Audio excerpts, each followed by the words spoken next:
खबरों में बने रहने के लिए बेल आइकॉन दबाइए और एबीपी न्यूज को सब्सक्राइब कीजिए। पुरानी दिल्ली में जहां आग लगने की दर्दनाक घटना हुई,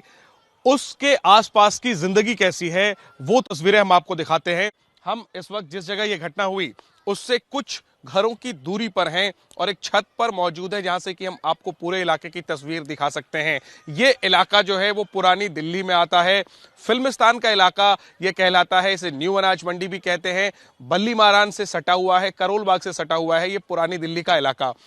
जिस घर में आग लगी उसके सबसे ऊपरी माले की आप तस्वीर देख सकते हैं। जो धुआं उठा उससे जो कालिख लगी है वो साफ तौर पर हमें नजर आ रही है। बताया गया कि जिस घर में आग लगी वहां पर न सिर्फ लोग रहते थे बल्कि वहां पर एक फैक्ट्री भी थी और यही स्थिति आसपास के तमाम घरों की है। आप देखेंगे अगर ऊपर से तो आपको नजर आएगी। ये इस बिल्डिंग को अगर आप देखेंगे तो आप साफ तौर पर तस्वीर में देख सकते हैं कि इस बिल्डिंग में फैक्ट्री है और इसी तरीके से तमाम घरों में यहां फैक्ट्रियां चलती हैं और जाहिर सी बात है ज्यादातर फैक्ट्रियों की अनुमति जो है वो नहीं ली जाती है। फैक्ट्रियों में जो काम करते हैं मजदूर वो भी उसी बिल्डिंग में रहते हैं और इसके अतिरिक्त भी दिल्ली और आसपास के इलाकों में काम करने वाले जो निम्न आय वर्ग के लोग हैं वो यहाँ पर बड़ी संख्या में रहते हैं। ज्यादातर संख्या जो है पुरानी दिल्ली का इलाका जरूर है लेकिन ज्यादातर संख्या प्रवासी मजदूरों की है। बिहार उत्तर प्रदेश के से आए हुए मजदूर जो मेहनतकश तबका है दिल्ली का वो आसपास में रहता है। सदर बाजार यहाँ से सटा हुआ है, वहां पर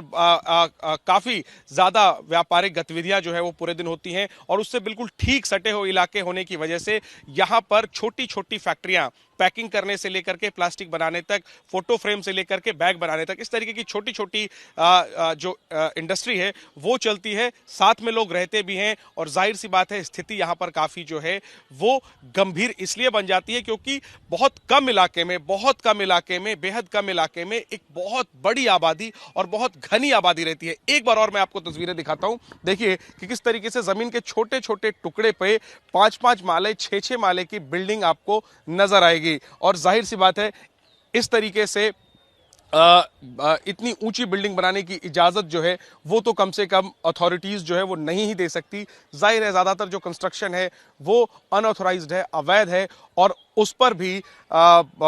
पर और स्थिति गंभीर इसलिए हो जाती है कि एक तो अवैध निर्माण, छोटी जगह पर ऊंची मकान, उसके बाद उसके अंदर चल रही अवैध फैक्ट्री और इन सब के बीच में रह रही एक बेहद घनी आबादी। अगर मैं नीचे गलियों की बात करूं तो बेहद संकरी गलियां, पैदल चलना मुश्किल और उसमें अगर आग लगने जैसी कोई घटना हो जाए, कोई हादसा हो जाए, जाहिर सी बात है राहत कार्य पहुंचाना बेहद दुरूह हो जाता है, बेहद मुश्किल हो जाता है। और कुछ ऐसा ही हुआ रविवार की दर्दनाक सुबह जब इस इलाके में एक बिल्डिंग में जिसमें की फैक्ट्री भी चलती थी, सुबह तड़के आग लग गई और उसकी चपेट में कई लोग आ गए। कुछ लोग झुलसकर तो कुछ लोग धुएं की वजह से मारे गए और राहत और बचाव का कार्य तो वहां पर खत्म हो गया है लेकिन सवाल इस आग ने कई खड़े कर दिए हैं और जाहिर सी बात है जिम्मेदारी जो है इस तरह की घटनाओं की वो अगर हम शुरू करें तो इलाके में जो लोग अवैध कंस्ट्रक्शन करते हैं वहां से लेकर के पुलिस प्रशासन, सरकार, नगर निगम, जितने की आप जवाबदेही देखने